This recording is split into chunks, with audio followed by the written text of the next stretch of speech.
Les 4 amis.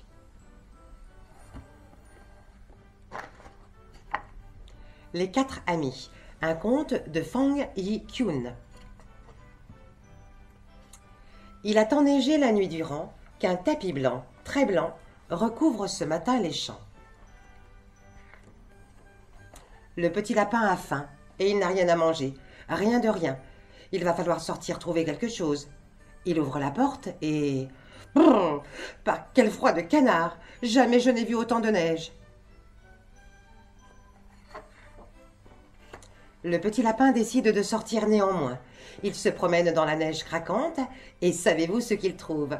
2 grandes carottes, à moitié enfouies sous la neige. Il ronge, il ronge, il ronge et il en mange une. Repu, il se dit: par le froid qu'il fait, je parie que mon voisin, le petit cheval brun, a très très faim. Je vais lui apporter cette carotte chez lui.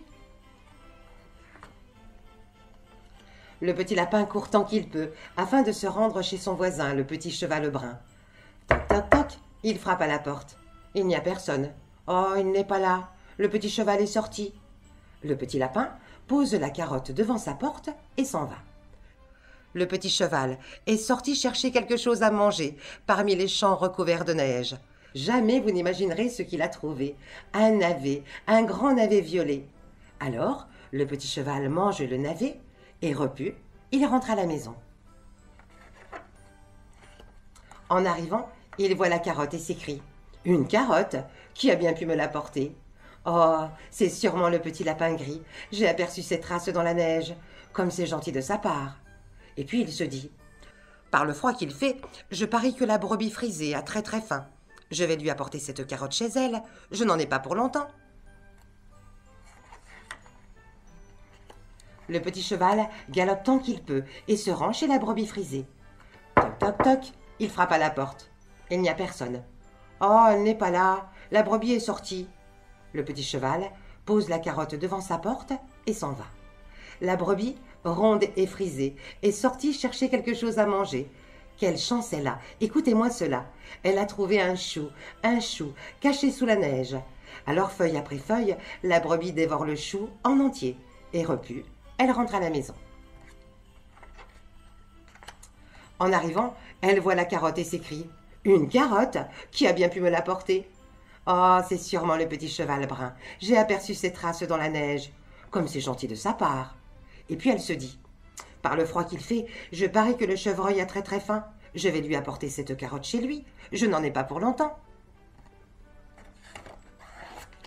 La brebis court tant qu'elle peut à travers les prés gelés et à travers le bois, jusqu'à la maison du chevreuil.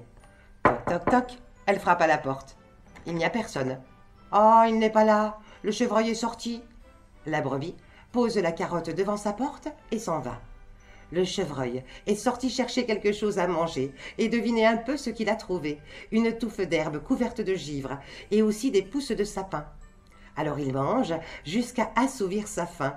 Et repu, il rentre chez lui. En arrivant, il voit la carotte et s'écrie: une carotte? Qui a bien pu me l'apporter? Oh, c'est sans doute la brebis frisée. Je vois ici une boucle de laine qu'elle a perdue en route. Comme c'est gentil de sa part. Et puis, il se dit: par le froid qu'il fait, je parie que le petit lapin gris a très très faim. Je vais lui apporter cette carotte chez lui. Je n'en ai pas pour longtemps. Le chevreuil bondit tant qu'il peut, bondit par-dessus les fourrés de buis et les clôtures des prés, vers la maison du petit lapin gris. Enfin, le chevreuil arrive chez le petit lapin. Il ouvre doucement, doucement la porte et trouve son ami endormi. Alors, avec beaucoup de soin, il pose la carotte près de son lit. Mais le lapin se réveille et le chevreuil lui dit: par le froid qu'il fait et la neige qui ne cesse de tomber, j'ai pensé que tu n'aurais rien à manger. Je t'ai apporté cette carotte. Et voilà comment, en passant du petit cheval à la brebis et de la brebis au chevreuil, la carotte revint au lapin gris. Rien ne vaut de bons amis.